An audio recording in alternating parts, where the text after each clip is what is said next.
Small-town America. It was the backbone of a growing nation. These towns were self-sufficient and closely knit. The railroad was key to a successful town. Main Street would include the necessary businesses: the general store, the barber shop, the bank, the local newspaper, and of course, the church. Apple cider mills were needed, as was the local sawmill. Neighborhoods were quiet, and community picnics were very popular. Much of our past was almost lost forever. Due to urban renewal, many beautiful historic buildings were destroyed. The interstate highway system led to many important rural buildings also being torn down. Knowing the historical importance of many of these buildings, the people of Flint, Michigan introduced a strategy to save them. They would move them, reconstruct them, and build an entire turn-of-the-century village around them.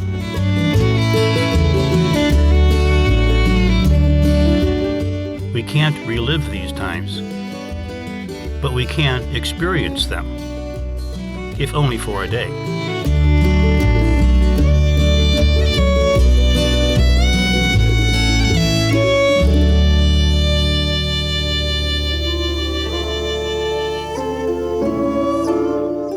Crossroads Village is a living history museum.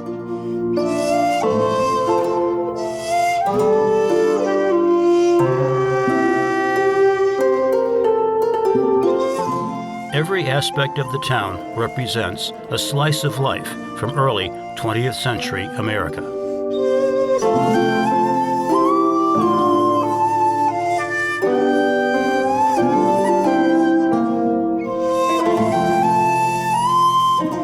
Costumed reenactors portray the citizens in their various roles of the period. Visitors can literally step back in time.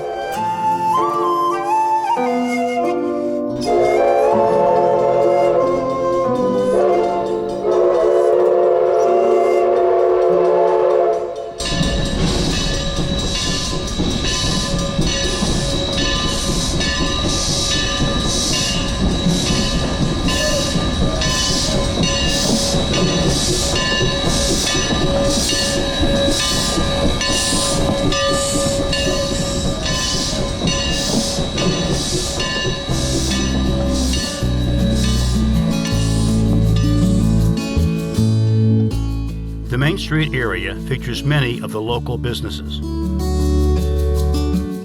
This building was constructed in 1869.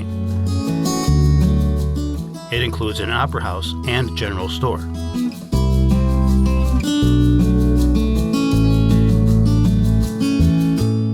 The bank is small by today's standards.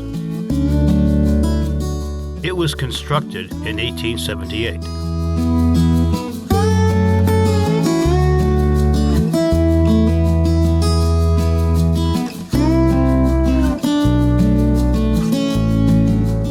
Besides cutting hair, the barber shop was also a social gathering spot.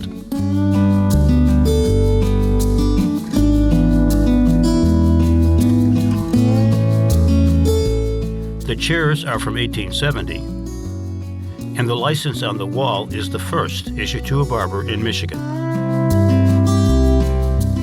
Hotels were built near the train station. The first was built in 1870.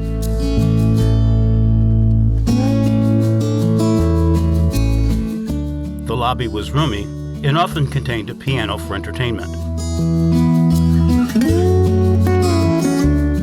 The Mason Inn dates from 1850. It was a stagecoach stop and tavern.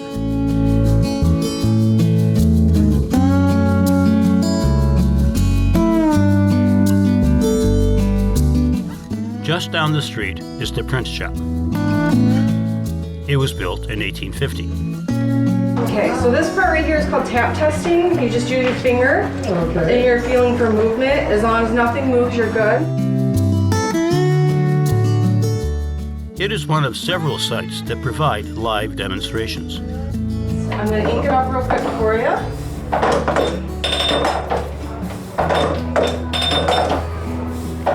Okay, do you got muscles? Take both hands, put it right here.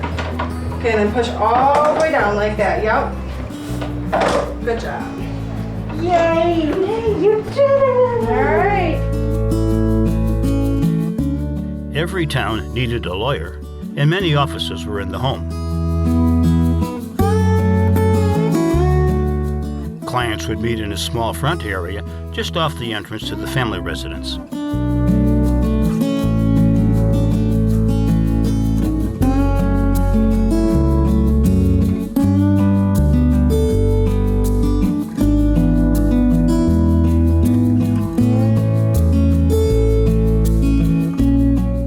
Churches helped in forming a strong community. This one was built in 1889 by a local evangelical congregation.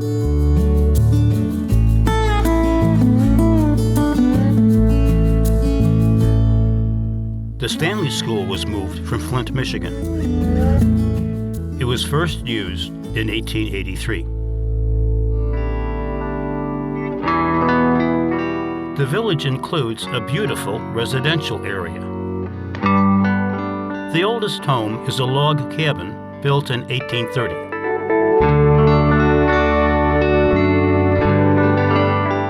The Jackson Fox House was constructed in 1876.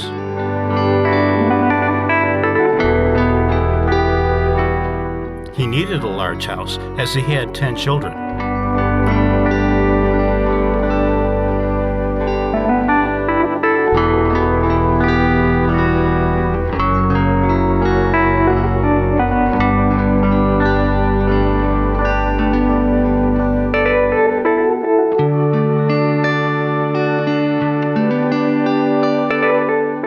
Every house would have a garden for fresh fruits and vegetables. This garden belonged to John Bazell. He was a carpenter and built his home in 1854.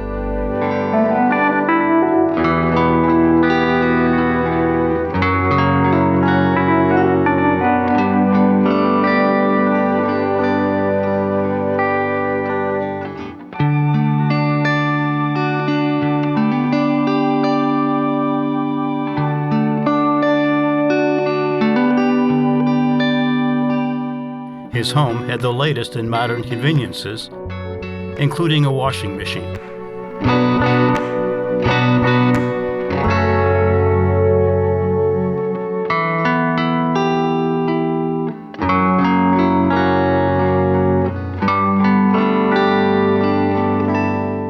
This ubiquitous water pump belonged to the Eldridge family. Their home was built around 1860.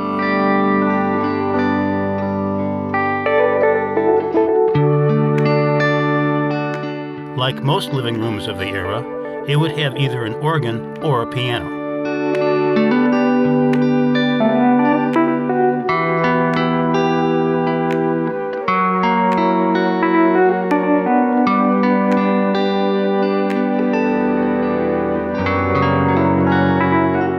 Most of the larger industries were located on the outskirts of town.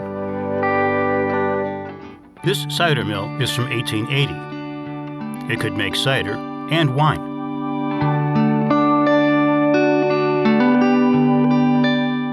A reenactor demonstrates its operation.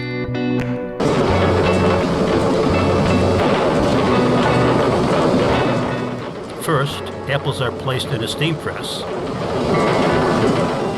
Then the press squeezes the juice from the apples.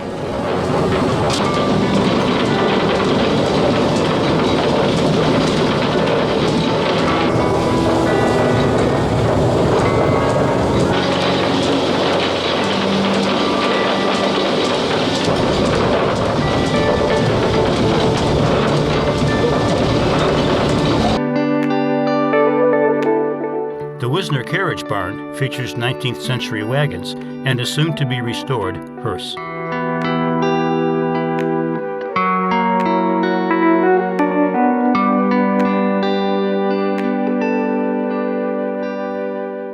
This building offers demonstrations of broom making.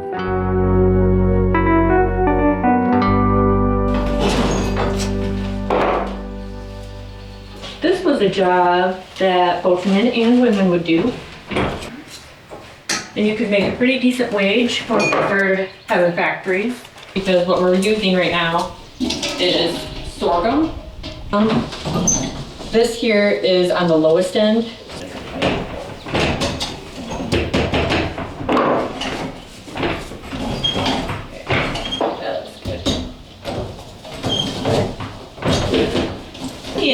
Pressing on my treadle, it's moving my belt, and this belt is what powers everything. Don't have too many issues. Usually it's just something you can tighten here, tighten there. This was also a job that they really didn't do too often in the winter.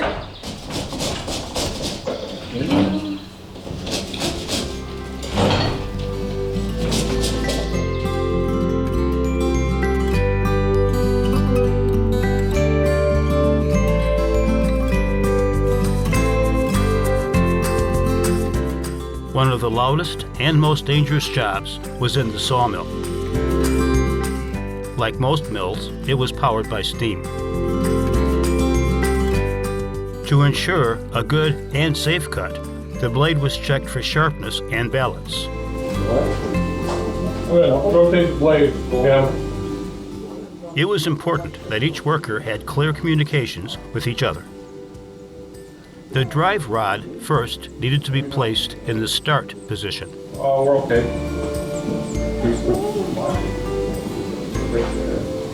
Take it off. Push it. That time. Okay, ready when you are. Clear. Clear. The engine can now be started.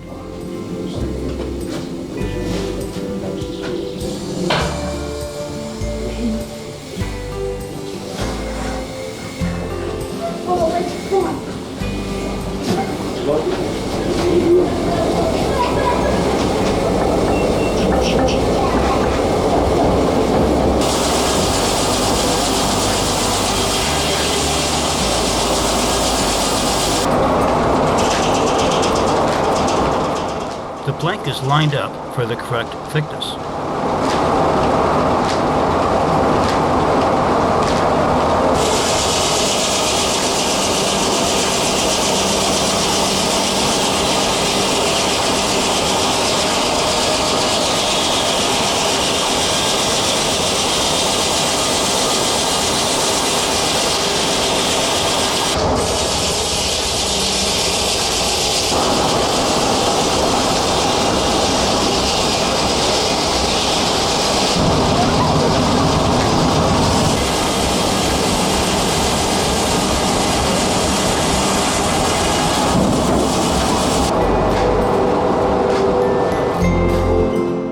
The village features a vintage amusement park.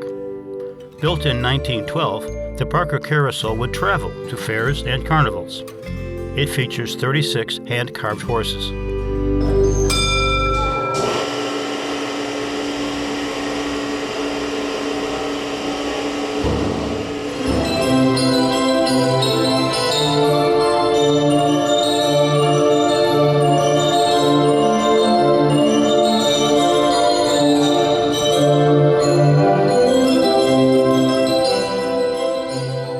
The entire carousel and horses have been faithfully restored.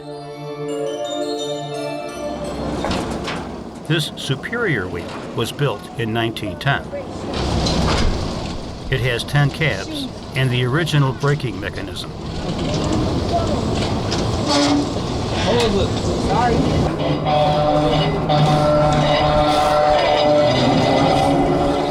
It spins at the original speed, and the grinding sounds are authentic.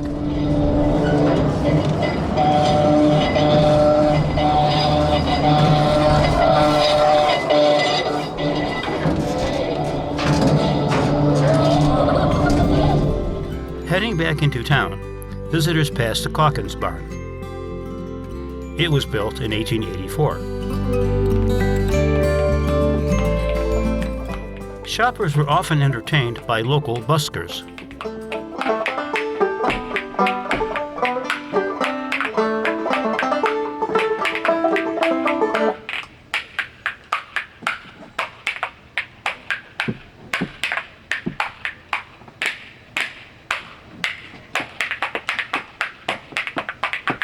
I'll get hot.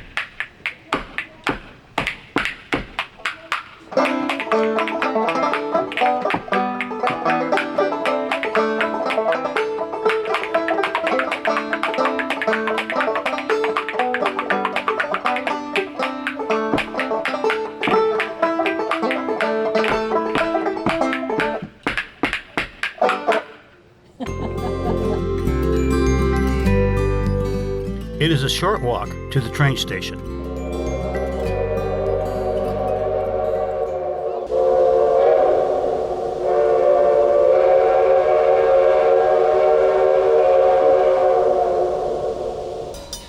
The depot was built in 1880 and retains its original color scheme.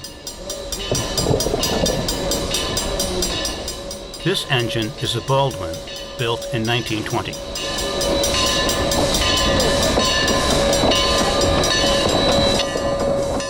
The coaches are authentic and date from 1890.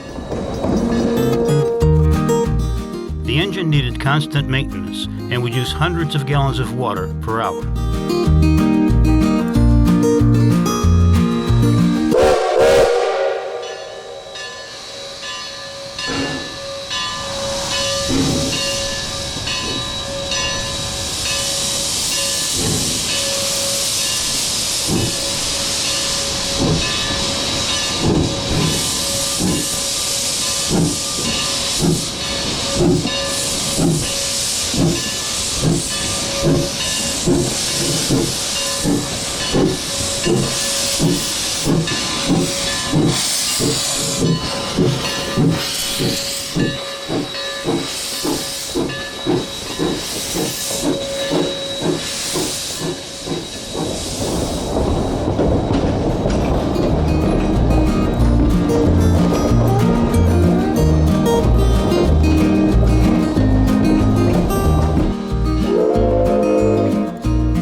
The ride lasts about 45 minutes and offers beautiful views of Michigan forests and lakes.